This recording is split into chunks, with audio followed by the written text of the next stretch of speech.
Hai anak-anak hebat, apa kabar hari ini? Luar biasa, bukan? Nah, kalau pada pembelajaran yang lalu kita sudah membahas materi subtema 2, sekarang kita akan masuk pada pembelajaran subtema ketiga, yaitu masyarakat sejahtera negara kuat.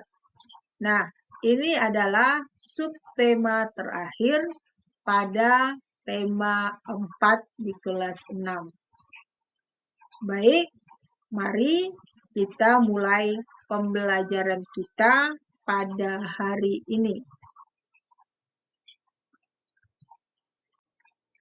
Nah, untuk yang pertama, kita akan masuk pada muatan pelajaran PPKN. Materi pokoknya pelaksanaan kewajiban, hak, dan tanggung jawab sebagai warga negara.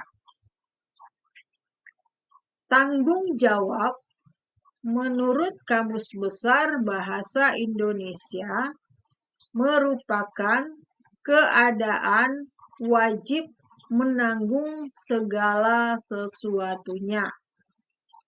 Sehingga tanggung jawab adalah kesadaran manusia akan tingkah laku atau perbuatan baik yang disengaja maupun yang tidak disengaja. Tanggung jawab merupakan sesuatu yang harus dilaksanakan dengan sepenuh hati. Tanggung jawab menjadi bagian dari kehidupan manusia sejak lahir. Tanggung jawab merupakan bagian dari kehidupan manusia, tetapi setiap orang mempunyai tanggung jawab yang berbeda-beda. Sikap yang mencerminkan tanggung jawab sebagai warga negara yaitu sebagai berikut. A. Memahami serta mengamalkan Pancasila di berbagai bidang kehidupan seperti bidang politik, ekonomi, sosial, dan budaya. B.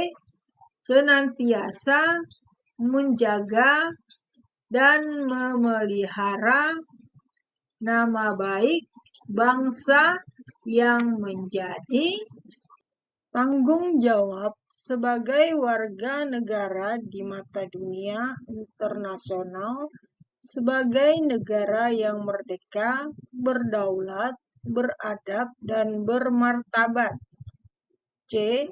Dapat meningkatkan wawasan kebangsaan agar senantiasa terbina rasa kebangsaan, paham kebangsaan, dan semangat kebangsaan pada setiap diri warga negara. D. Menjaga persatuan dan kesatuan bangsa serta menghindari sikap yang diskriminatif. E. Senantiasa membina solidaritas sosial sebagai sesama warga negara.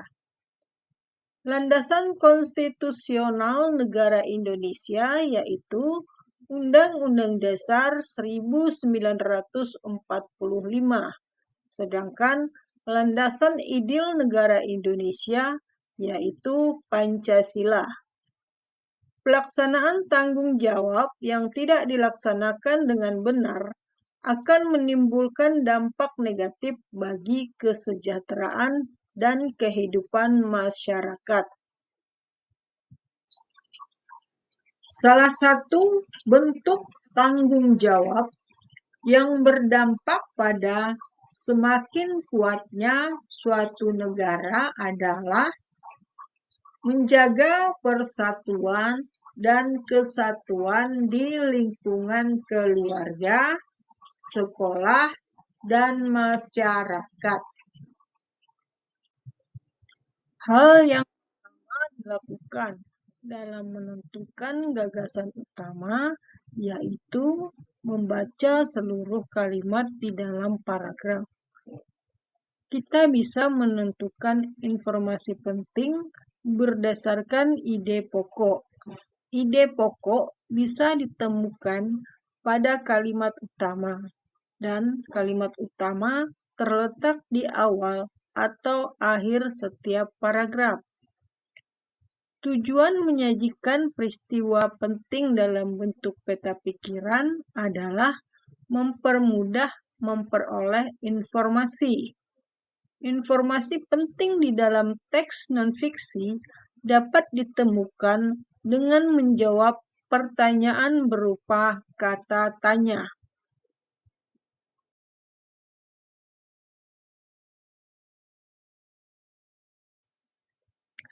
Muatan pembelajaran ilmu pengetahuan alam. Materi pokok mengenai ciri-ciri pubertas pada laki-laki dan perempuan. Ciri-ciri pubertas pada anak laki-laki antara lain: A. Mengalami mimpi basah. Hal ini merupakan perubahan primer anak laki-laki pada masa pubertas. Peristiwa ini menandakan hormon testosteron pada tubuh laki-laki tersebut. B. Tumbuh rambut halus pada bagian ketiak dan kemaluan. C. Suara berubah menjadi berat dan besar. D. Tumbuh jakun pada leher. E. Dada terlihat lebih bidang dan berisi. F. Tumbuh kumis, jambang, dan jenggot. G. Munculnya jerawat di wajah. Ciri-ciri pubertas pada anak perempuan antara lain: A. Mulai mengalami haid atau menstruasi pertama kali. Hal ini merupakan perubahan primer pada anak perempuan. Menstruasi menandai seorang remaja putri mulai beranjak dewasa dan matangnya fungsi-fungsi organ reproduksi pada remaja perempuan. B. Tumbuh rambut halus di sekitar ketiak dan bagian kemaluan. C. Membesarnya atau tumbuhnya payudara. D. Pinggul mulai membesar dan melebar. E. Suara lebih tinggi dan melengking. F. Tumbuh jerawat pada kulit, terutama wajah. Perbedaan masa kanak-kanak dengan masa pubertas antara lain: terdapat perbedaan pada aktifnya sejumlah hormon, terutama hormon pada organ reproduksi seperti testosteron dan estrogen. Persamaan masa kanak-kanak dengan masa pubertas antara lain: beberapa ciri-ciri biologis pada anak-anak masih sama pada masa pubertas, seperti warna kulit, bentuk rambut, kuku, dan sebagainya. Muatan pelajaran ilmu pengetahuan sosial. Materi pokok upaya mengisi kemerdekaan. Beberapa upaya mengembangkan kehidupan kebangsaan menuju masyarakat sejahtera antara lain: A. Pemerataan pembangunan sampai ke penjuru negeri, tidak hanya pada kota saja melainkan hingga ke pelosok negeri. B. Saling menghormati antar individu meskipun berbeda pendapat. C. Mengedepankan sikap toleransi antar individu atas perbedaan masing-masing. D. Memperbanyak lapangan kerja demi mengurangi pengangguran. E. Memperbaiki fasilitas umum agar para pemakaiannya menjadi lebih nyaman. F. Membayar pajak tepat waktu yang nantinya untuk membiayai pembangunan di seluruh negeri. Muatan pelajaran SPDP. Materi pokok memahami reklame. Reklame adalah gambar yang berguna untuk menawarkan atau mempromosikan barang atau jasa kepada masyarakat agar tertarik untuk membeli atau mengkonsumsinya. Tujuan pembuatan reklame antara lain: A. Menawarkan atau mempromosikan suatu produk atau jasa. B. Menginformasikan sebuah berita maupun produk atau jasa. C. Mengajak masyarakat melakukan suatu hal. Jenis-jenis reklame berdasarkan sifatnya. A. Reklame penerangan. B. Reklame peringatan. C. Reklame permintaan atau ajakan.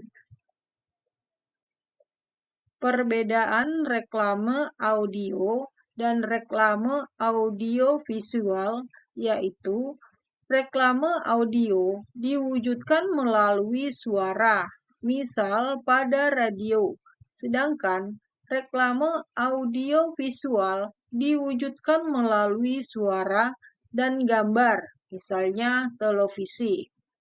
Media yang digunakan untuk membuat reklame visual antara lain poster, spanduk, plakat, etiket, brosur, baliho, dan papan nama. Ciri-ciri reklame antara lain: A. Singkat, jelas, dan mudah dipahami. B. Kalimat dan gambar menarik. C. Bersifat jujur. D. Dilakukan berulang-ulang.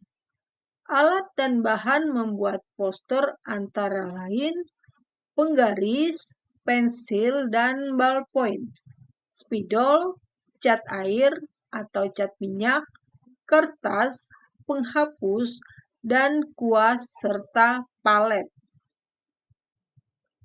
Langkah-langkah membuat poster antara lain: A. Menentukan tema atau tujuan pembuat poster. B. Menggunakan kalimat singkat dan mudah dipahami. C. Menggunakan gambar yang benar.